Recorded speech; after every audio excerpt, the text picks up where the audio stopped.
Chaps 20, London Underground. Becoming a married man was not the only big change happening in my life. I had decided once and for all to move away from the motorbike industry. I was about to begin a training course at work with London Underground Limited as a customer service assistant.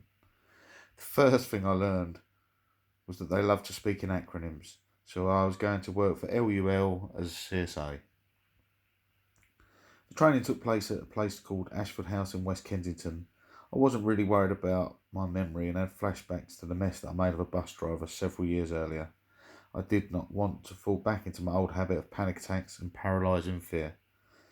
So I used the mental image of Jane calmly telling me that you can do it to keep my morale and confidence up.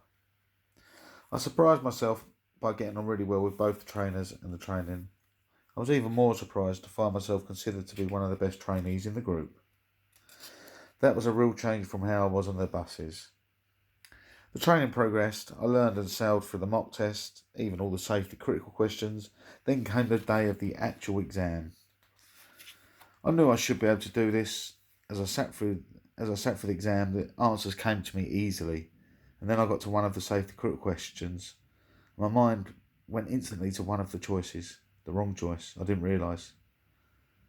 This was the question I'd answered correctly only the morning before. I had failed the exam. I might lose my new job and have to go back to Metropolis. I was scared to say the least. The trainer was a man called Mo and surprised me to my error but tried to reassure me, saying that I could resit the exam a few days later. My confidence was shaken, but the trainer, and later Jane, reassured me they had more faith in me than I did. Soon the day of the resit arrived. I filed into the examination room with the other students. Mo briefly ran through what we were to expect and added that if anyone had any problem they couldn't understand, they should raise their hand and he would help explain the question. Then the test began. I fairly zipped through the questions at first until I came to one. I was certain that my instincts on the answer were correct, but I started to think and then overthink. I pulled myself out of thought and a spiral and decided to let my brain clear and come back to the question later. I continued on with the exam and breathed a sigh of relief at the end. Went back over my answers, sat back, relaxed and confident. Later, as I sat there waiting for my final mark, Mo came up to me and asked if I'd run out of time. No, I replied, puzzled. I had plenty of time and checked back over it. Why? You left the question unanswered. That's an automatic foul. Mo looked disappointed. He hadn't thought any of us would fail. That I would fail, I saw my hopes and dreams for my new career and future slide away. I saw the disappointment in Jane's eyes. I started to feel sick. Why didn't you answer it? He continued. I was so sunk in my misery, I didn't hear him, and Mo had to repeat himself. I must have turned the 2 pages at once. When I was reviewing my paper, I shook my head. Feeling wretched at the termination of my contract and dreams with LUL, my memory had failed again. How could I have forgotten that? I wanted to go back to that question. Then Mo gave me an unexpected second chance. He handed me the paper and told me to answer the question there and then. I looked at it and the answer sprang instantly to mind. I marked it on the sheet and then handed it to Mo. Congratulations, Kevin. Welcome to Underground. You passed the exam. I was not just happy, I was jubilant. Thank you so much for that, Mo. Leaving Ashford House, I checked my phone. I had 4 or 5 missed calls from Jane. She was eager to find out if I'd passed and knew what time the exam was due to end, and the delay in me calling had her just on her tender hooks. I quickly called her to say that I'd passed and was now officially an employee of London Underground. I cheekily added that there was a bit of a story attached to it and I would tell her when I got home from work. I knew this would get her curiosity going. Tell me now, demanded Jane. At home, I firmly replied, though I was chuckling to myself. When Jane came in that evening, I told her and she laughed and celebrated with me.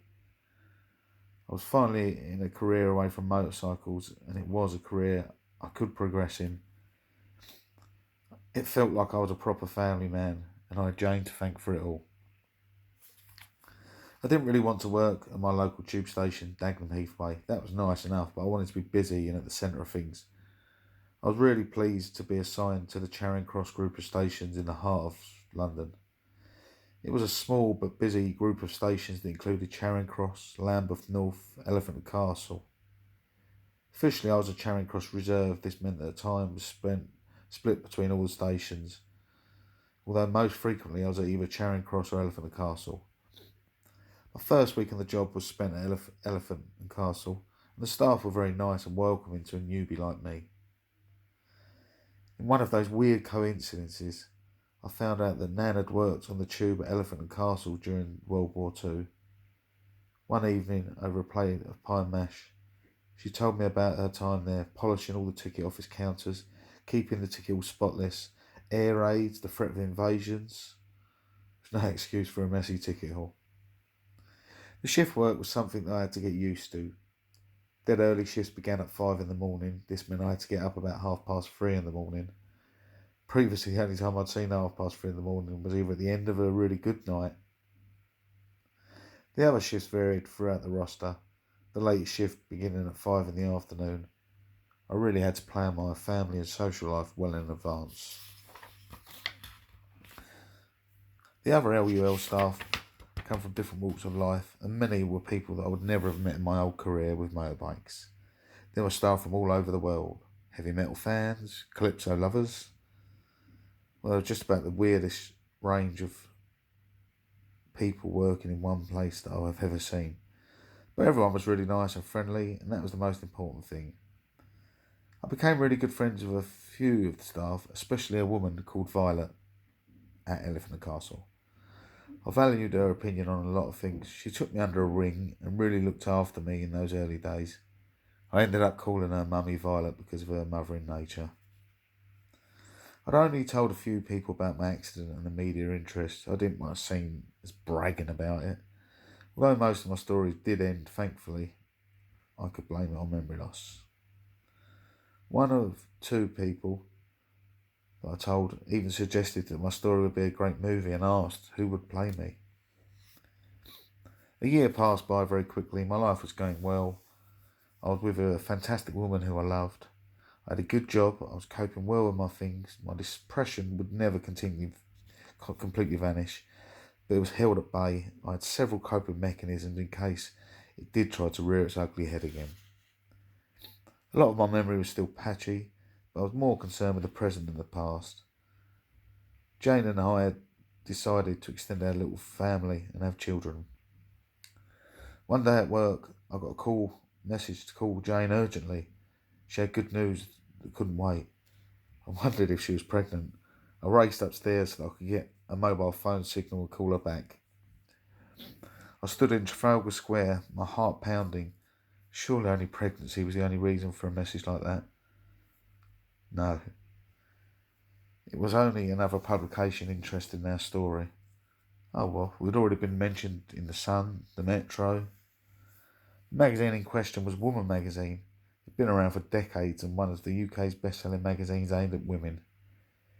I spoke to the journalist who had contacted Jane, and she was very excited, promising a double-page spread, my approval before publication, and of course payment. The last part was the most interesting part of me. The hallway needed decorating, and supplies didn't come cheap. Less than 1 minute later, my mobile phone rang again. This time it was a press agency. I don't know why, but when one magazine or paper takes an interest in you, they all do. The agency said that they had a client who were a glamorous, stylish magazine, which we will remain nameless for now, were interested in featuring us. Even though they weren't a chat magazine, this magazine usually featured high fashion and international celebrities that didn't impress me, but the idea of a bidding war and my hallway did. I told them that my story was currently under offer with Woman and how much for. The agency named a price. I said I'd be back in touch.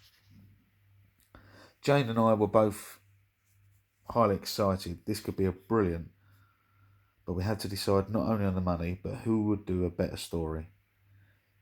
In the end, Woman offered us double the agency's offer, and the agency's clients took back their offer of featuring us as they didn't normally do human interest stories, so we went with Woman magazine. Woman sent a journalist, photographer and stylist to the house. It was great to see Jane being pampered and dressed up to the nines. The magazine took the story more from Jane's point of view, and it was nice to see her in the spotlight, as without her, I don't know where I'd have been. As promised, we did have approval in the article, and it was amazing. It was a double page spread with photos of us as a couple in our younger days too. Our fee came in, and the hallway was redecorated. We even had enough left over for a few meals out. Publishing the article reignited the media interest in us, and I spent a fair bit of time turning down offers from magazines, agencies, and even the local paper. The money from our story would have been nice, but we had other things in mind. Jane was pregnant, and we needed a bigger house.